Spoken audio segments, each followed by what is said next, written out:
So hello everyone, thank you so much for stopping by for yet another video. Thanks to all my new subscribers and thanks to all my returning subscribers. So on today's episode, I'm going to be helping you with some tips on how to start a job search in the UAE. And when I say UAE, I'm basically referring to the United Arab Emirates, which has seven emirates actually. And among the seven emirates, we have Dubai, the famous Dubai. We have Sharjah, Ajman, Fujairah, Ras Al Khaimah, and I think the other two you can go and do your own research. I think I can't get them at the top of my head right now, but that can be a good homework for you. So much of the video is going to focus on how to start your job as a teacher, because most of the questions that I've been receiving them from teachers, and I thought it's only good to do a video to cover everything that is related to that. So as you all know, teaching is like an international profession, and you can literally teach anywhere in the world as long as you have the right qualifications. So here are a few tips that you can expect to work on. As you think of starting your teaching career in the UAE from next year. So stay tuned till the end of this video, and make sure at any particular point where you feel like I have nailed a point, give this video a thumbs up. And if you're watching this and you're not a teacher, and you have a relative who is a teacher, you have a friend who is a teacher, or you have someone in mind who you think this video will be helpful to, please do share it. If you have any questions in the course of my presentation, also just leave a comment. So I literally feel like laughing at myself every time I remember the back then when I was so obsessed with coming to look for a job in Dubai. Like, I never even thought, in my head I used to think like it's this very easy and rosy and everything will just flow. Expectations and what I used to see being posted all around made me think that it's all rosy here. So there are things I wish I knew before I came here. I think I could have done better, or rather made better decisions in terms of applying and all that. Let me share these tips with you so that you don't be like me in the near future, okay? So the first thing you want to make sure is ready is this document right here. Please make sure you have a passport, because just make it ready for anything, because the moment you think about working outside of your country, you definitely need this. And if you don't have it, then just forget about going to work in another country. Again, if you're coming from Kenya, I think you know the process, how long it takes. So if you wait until maybe you land a job, then you might lose that job, because the process of applying for your passport takes quite a long time. So two is about visa. So currently the UAE is offering like you can come here on a visit visa, but also the laws kind of change. So there is a visa for job seekers. So if you're coming here as a job seeker, make sure you have a degree, because the job seeker visa, for the job seeker visa, you must have a degree, bachelor's degree in anything, or whatever your area of specialization is. Then in case you're coming here on a visit visa, we have three categories, I think. Yeah, so there is the 1 month visit visa, there's a 2 month visit visa, and then there's the 3 month visit visa. You have to choose which one will be the most appropriate for you, or alternatively you can buy the 2-year visa on your own. I'm not sure about the prices, but I'll link a number down here for Juvenalis Tours and Travel, so that you can get in touch with them. Number 3 is on the job application process. So there are 2 ways you can apply to jobs here. Number 1 is you can come here physically. I'll talk about that later, but you can also apply online. Actually, almost all jobs are applied online. On rare occasions do you find like a company asking for people to go like on random, they are called walk-in interviews. Yeah, very few companies, or rather schools, even schools, they rarely call for walk-in interviews. So all job posts or are made online, and applications are also done online. So consider starting your application as soon as now.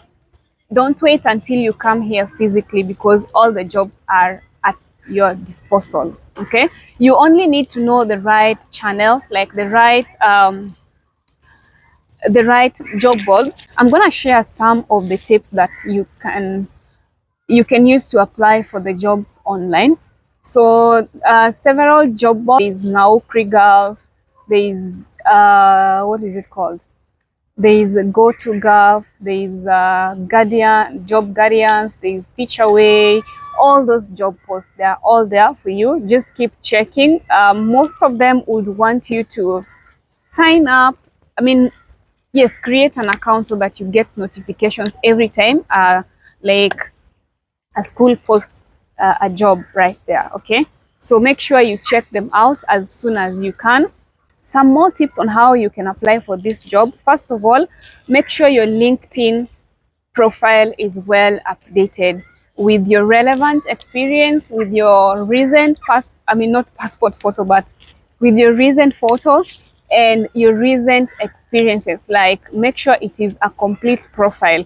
The reason why you need to make sure your LinkedIn profile is sleek and updated is, you see, some of these jobs, when they are posted, some of them don't even ask you to send your CVs. There is always some button or instruction on easy apply. So when you click easy apply, it means you are applying that job with your LinkedIn account. So if the potential hiring manager looks at your profile and it's not updated, they'd probably think this is not someone we would like to have, or like your profile is incomplete. So they'll definitely just put you aside and find someone whose profile is, matching with what they're looking for. So make sure your LinkedIn is well updated.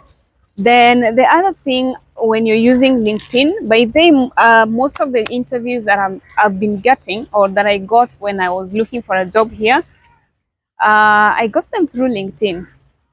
Just make sure you do some professional posts every once in a while, so that you also increase your engagement. Don't make sure your account is not like dormant. That's process. Make sure you follow the right people. And when I say the right people, I'm basically referring to the schools that you are interested in. And you have to go on LinkedIn and try to follow schools which are found in this country. Okay, so like you can just search schools in Dubai and they'll pop up.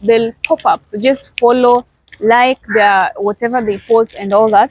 Then you can also follow uh, school hiring managers. The moment you start following the school pages on LinkedIn, you start seeing hiring managers. Just, you can even search physically, like you don't have to wait, because this is what you want. And if you wait for someone to bring it for you, that's gonna be a little tricky. And out of all this, you are searching, so you have to also push yourself, go beyond the ordinary. So follow the school hiring managers, particularly. Just be very specific about it. Or if you're in a different profession, you can also do the same. It works for all the professions. And then follow school principals, follow teachers in those particular schools. So when you do that, you are increasing your visibility, as well as the visibility of, like, you kind of have control what information comes to your timeline. So most of the time, when you look at your timeline, when you do that, you'll notice like relevant jobs will start popping up on your timeline, and you can easily apply them. The other thing also, you can consider just going premium, because when you have a premium account, LinkedIn account, you can easily send DM messages to the hiring managers and also principals. I think I have done that a couple of times. So let me just show you. I have DM'd a couple of principals right here, and it worked, because I have also landed interview. You want to make sure all your efforts, like your efforts will be rewarded at the end of the day. Okay. And the other thing regarding your job application process, I want to make sure you have the best CV. Because if you don't have the right CV and most of the jobs you're applying online, I mean, how are you even selling yourself? You know, you have to make sure you are selling yourself in the best way possible. Like, make sure you stand out. You are your own salesperson. Okay. So what do I mean when I say that? So one, if you can afford, just find a professional person, a professional coach to do your CV. Like mine, I was so lucky. Joanne, the career coach, did my CV. Make sure you have a winning CV too. Maybe just to touch on a few components of the CV. First of all, make sure it's not more than 2 pages. Depending on your level of experience, if you are in the mid-level of your career, please don't send 1-page CV. Okay, some people put their pictures, others don't. Personally, I don't put my picture. So maybe I can share a screenshot of my CV here, what Joanne did for me, how your CV should look like. But ideally, it should be crisp. When you're talking about your experiences, just make sure you mention what you did, your achievement, include numericals of what you achieved and all that stuff. Okay. The other way, you can come here physically, because you know you want the job, so you don't want to stay there and wait and wait and wait, or rather just keep asking for connections and all that. You know, some of the schools here prefer hiring candidates who are already in the country, for I think trying to save on cost. If you prefer doing your job search while in the country, then there are a few things also that you must get ready for. That is what I did, because in my head I never imagined I was supposed to apply for the jobs online and just sit and wait. Actually, I did that for the longest time. For about 4 months, I was just applying for Dubai jobs, you know, but I never saw anything coming until I presented myself here physically. And even I mean, even after presenting myself physically, nothing was coming, because still you're applying online. And at some point I used to drop my CV physically. It was so hectic and the sun was really hot and scorching. But you know, it's sometimes it's the way to go. So if you're lucky enough to get hired when you're still in your country, then I think that is a plus for you, because you won't need to cover any costs. You know, you just need to pack your bag and come. But if that is not the case, if the case is you want it and you cannot wait back in your country, then you have to be here physically. So there's one main thing that you need to be aware of, and this is the financial costs. You know, so you must have a budget. First of all, you need to know you have a budget, and this budget is for, number one, visa cost, because you have decided to come on your own, so you have to sponsor your own visa. That's where now you'll decide whether you want to take the 2-year visa, the visit visa on tourism. But I would highly recommend you take the visit visa, the 3-month visit visa, because you want to just come and, you know, experience the country, look at the country, analyze, is it somewhere you can manage, is it a place where you want to stay for long, and how long do you want to stay. So by the time your visit visa will be expiring, of course you will have decided, like, are you doing it or not. Okay. Now, still on the cost implication, you have to cater for your own flight. Unlike when you wait until you get the job, or when you're lucky enough to get hired from your country, then for this case now you have to bear the cost. Okay, so you have to book for a return ticket, because you're coming on a visit visa. Don't forget that part. You can check on booking.com for the flight charges. I'm not sure what they cost right now, but depending on which country you are coming from, the charges differ. Okay. Then the other thing you need to put into consideration with your finances is accommodation. You know, so if you have a relative here, that is good for you, because I can promise you this is the most expensive part of living in this country. The rates of houses, let me not even say houses, the rates of rooms, renting a room or renting a bed space actually is very expensive. So let me give you an example. If you are renting a bed space, let me do the calculation for you. Most of the bed space range 800. So if you convert that into Kenyan shillings, you probably end up with 27, like it's Kenyan shillings, 27,200. That is for a bed space. And bed space, it's bed space the way I am saying it. There is nothing more about it. It's a space with bed. Um, so yeah, that is for accommodation. You have to cater for your own accommodation unless you have a relative or a friend who is willing to accommodate you. And you see now for this case, the other limitation is you have no idea how long it will take you to get the job. So you also just don't want to inconvenience people around because they are also staying probably in the same condition, either one single room or a partition or a bed space. So you don't want to stay in their rooms or don't want to share their beds for so long.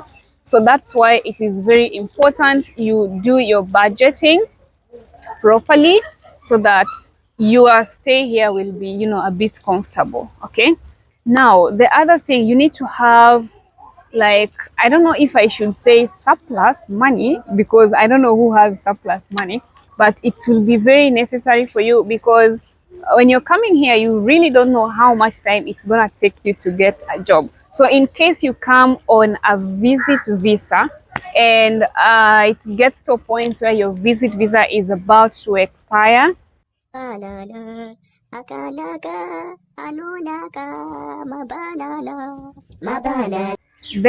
it means, one, you either will go back to your country, that's one, or you might have to renew it depending on the laws that are there. By the way, the UAE visa laws keep changing every now and then. Recently, they say that they are not doing visa exchange within the country. So if your visit visa expires, like, you have to go back to your country and come back. It's just expensive. I don't know, maybe things have changed now. But the point is, in case you decide to come here physically, just make sure you have that little extra money to help you, renew your visa when it expires, in case it does so before you land a job. Once you get your job, your company will be responsible for making your visa, so you don't need to worry about it anymore. There's one last thing which you have to also be ready with or for, is just mental strength, because you guys understand how job search is hard. Like, if it's that hard in your country, you are staying within your country and you are experiencing the hardship of getting a job. So you can imagine how it's gonna be when you go to do the same thing in another country. At least in your country you have someone to run to, somewhere to run to, but now you're in a foreign land, so you have to be strong mentally for the low moments that you will be experiencing throughout your job search. Sometimes you'll go out to look for a job, or maybe they call people for walk-in interviews and you find that you are over 1,000 people or 2,000 people going to look for that one single job. You get home and you feel depressed. So you have to prepare yourself psychologically and mentally that it's not gonna be easy, but it is so worth it. So yeah, just for your low. Also, when you come here, make sure you create the right connections, because sometimes it's the people you meet here who can help you land your job or even your first job. You have to create connections with different people. One point which I almost forgot: before you even think about coming here, make sure your certificates are attested, and like, they have to be acceptable. And the process of attestation is very simple. It starts by, like, for teachers, you take your documents to Ministry of Education, they notarize it, or I don't know what it's called. From there, you take it to the Ministry of Foreign Affairs. where they still put stamp. At the Ministry of Foreign Affairs, there's some amount of money that they charge per certificate. So I think it's 100 bob per certificate. I'm not very sure. It's not a lot of money. Then from the Ministry of Foreign Affairs, you have to take your certificate now to the UAE embassy, which is based in Kenya, such that when you come here now, the only thing that you'll be left with is getting it attested now by the UAE government, Ministry of Foreign Affairs here in the UAE. Okay. Oh, there's one more step. You have to take it now. When you come here, you have to find the Kenyan embassy, which is based in Dubai, Jumeirah in Dubai. Take it there. You pay 20 dirhams. 20 dirhams is like 600 for your degree certificate. And then after that, now you are free to take it now to the Ministry of Foreign Affairs in Dubai. So depending on which emirate you'll be in, I think they have their own way of attesting or notarizing your documents when you come here. But make sure you do that, because if you don't do it, it will cost you quite a handsome amount of money, the way it cost me. I came here with, like, I didn't know all these things. So I just came here excited that I'm in Dubai. I'm coming to teach in Dubai. Oh my God, I'm a teacher in Dubai and all that stuff.